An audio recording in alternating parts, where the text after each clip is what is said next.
What's going on, everyone? Austin John Plays here, and today we're going to be talking about the invisible EXP system that leads to level scaling in Legend of Zelda Tears of the Kingdom.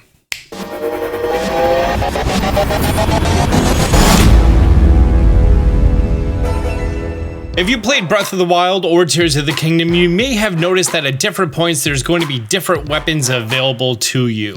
And this is directly reflected based off of essentially an invisible EXP system. In my most powerful weapons video that I made, I showed a place that I go for Mighty Zonai weapons all the time. And in that game that I started on Australian release day, Thursday, before the American release day on Friday, I only had one stage complete, and I've just been going around and exploring, defeating enemies, getting weapons, playing the game, teaching you guys how to farm Lynels. Well, it turned out that all that Lynel farming and all that other playing that I was doing was actually progressing the world around me. Therefore, those Mighty Zonai weapons that I found in that forge right at the beginning of the game with about 20 hours into it were scaled based off of my progression. In this video, I'm going to be doing my best to try to explain the level progression system based off of findings that we had for Breath of the Wild and that may be applicable to Tears of the Kingdom. And I want you to take all of this with a grain of salt because we do not have concrete numbers about Tears of the Kingdom. I'm going to be quoting information from an original data miner who did some research on Breath of the Wild, and they've said that this game's progression system is more complex. So once there's official finite information on that, I will be presenting that to you. But for now, take this as just a general idea on how the game works. So I want to go over what you do in the game and how that affects weapons that you're going to be picking up and what you can do to get better weapons throughout your journey. A lot of this information comes to us from a data mine that was done about 5 years ago by Leo at Lino. It was posted on Reddit, is now updated to the wiki. I'm going to leave a link down below if you want to read for yourself. But I want to take this opportunity to simply explain it. As soon as you start your adventure off at the Great Sky Island, you're going to be facing a whole bunch of enemies, mostly just constructs, some keys, choo-choos, things like that. And every single time that you defeat an enemy, Link is going to be getting experience. How much experience? We literally have zero idea. But I can tell you some factors that did impact the EXP system in Breath of the Wild. Every time that you go and you experience combat with an enemy, that enemy, if it's defeated, you're going to be getting experience.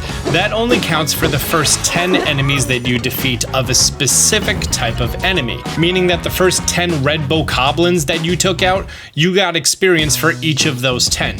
But your 11th and onward, you did not. But if you took out a blue bokoblin, then you would get experience for that. But this system is built in place to prevent the player from just going around and killing 200 red bokoblins, and next thing you know, you're going to have much more difficult enemies trying to hurt you. Also, while I used a bokoblin and keys for examples, those don't actually award points according to the point awarding system that was in the data mine. Speaking of specific numbers, now when it comes to the specific enemies that you defeat, they all award a different amount of experience. In Breath of the Wild, there was a finite system that came up with exactly how much experience was going to be awarded. Everything from Wizrobes giving you 5 points, Stone Taluses and Henix giving you 15 points, Black Bokoblins are 15 points, the more powerful Wizrobes are going to give you 15 points, and then we see things like Black Lizalfos and Elemental Lizalfos giving you 20 points, Silver Bokoblins are giving you 25, Blue Henixes are giving you 25, and then it goes up and up and up from there, including when we come down to things like Moldugas that are going to be giving you 50 points, base level Lynels are 50, blue main Lynels are 60, white are 80, silver Lynels are 120 points, and each of the game's blights, as far as the Fire, Thunder, Water, and Wind Blight Ganons, all award at 300 points, and defeating the last boss of the game awards 800 points. So because you're only allowed to do 10 of a specific enemy before it stops counting, if you were to knock out 6 silver Lynels, that's the same equivalent point scaling as beating the entire game. Therefore, you didn't actually have to do the blights and complete the game in order to get a large amount of experience. Now, all this experience that you're going to be getting in the game is going to be affecting some things. The exact amount of experience that's required to scale up certain things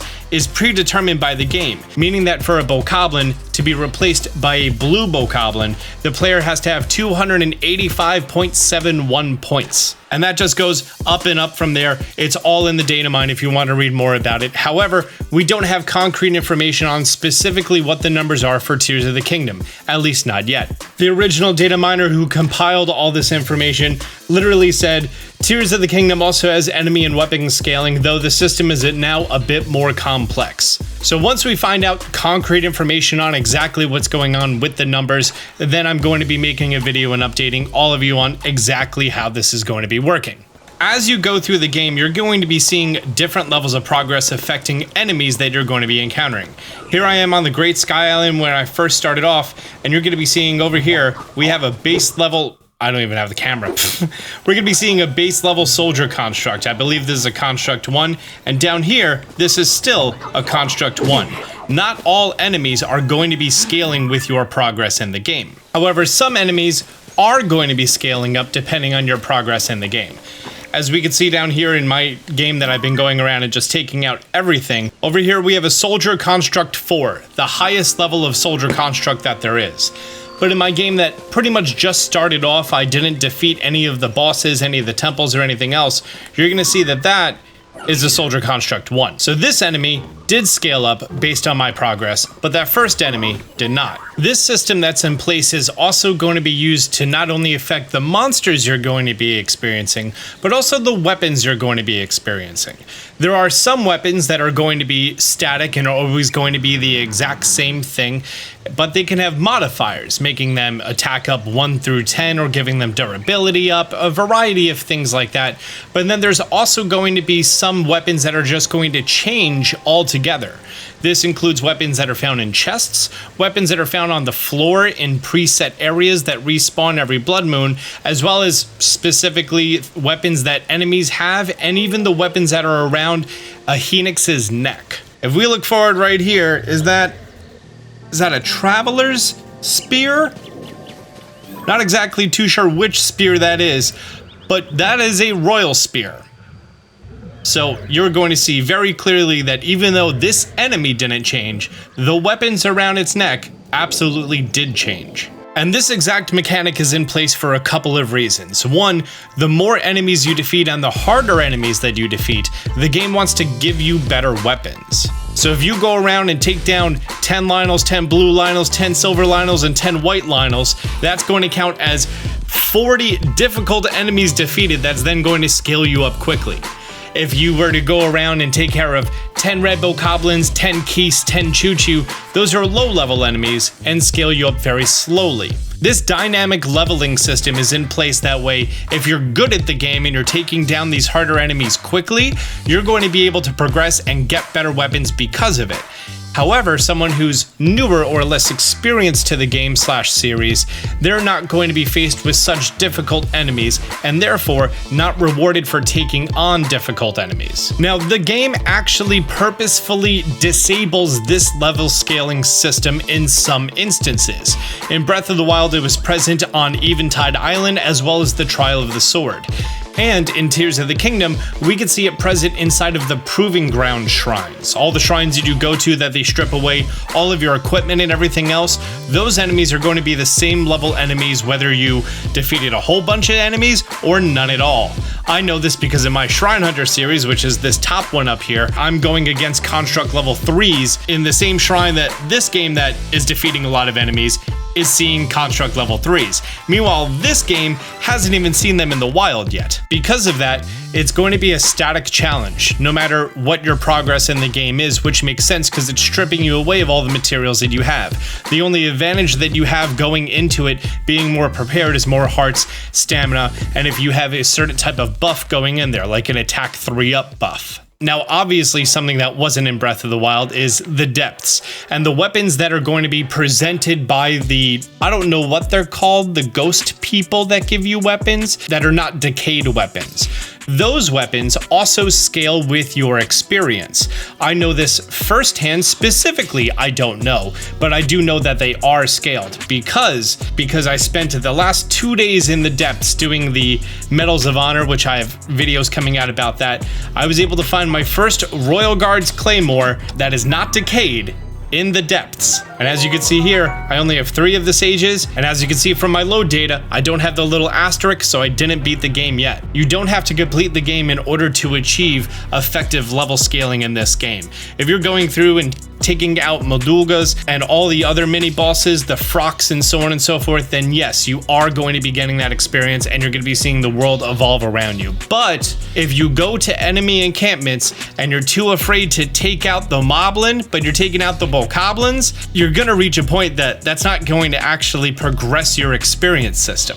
And therefore, you're actually hurting your progress because you're just perpetuating the same cycle of getting the same durability weapons and getting the same level of weapons, and you're not actually improving the weapons that you're going to be finding in the world. And I don't think there's a better example than literally that right there, seeing 2 different weapons on the exact same enemy because of 2 different points of progress. Again, this is all preliminary information based off of the previous game and observations made in this game.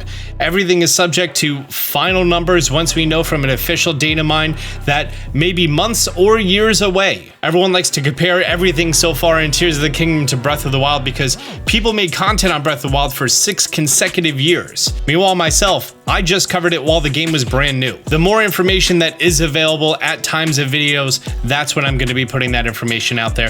And at this time, it's all observation based off of previous algorithms and findings. So the most important takeaways from this are: when you see enemies, defeat enemies. It's going to level up things around you and help you get better weapons and help you progress through the game better. Thank you so much for being here. If you found this information helpful, do me a favor, hit the thumbs up button down below. If you're new to the channel, consider subscribing, turning on notifications. Until next time, Austin John out.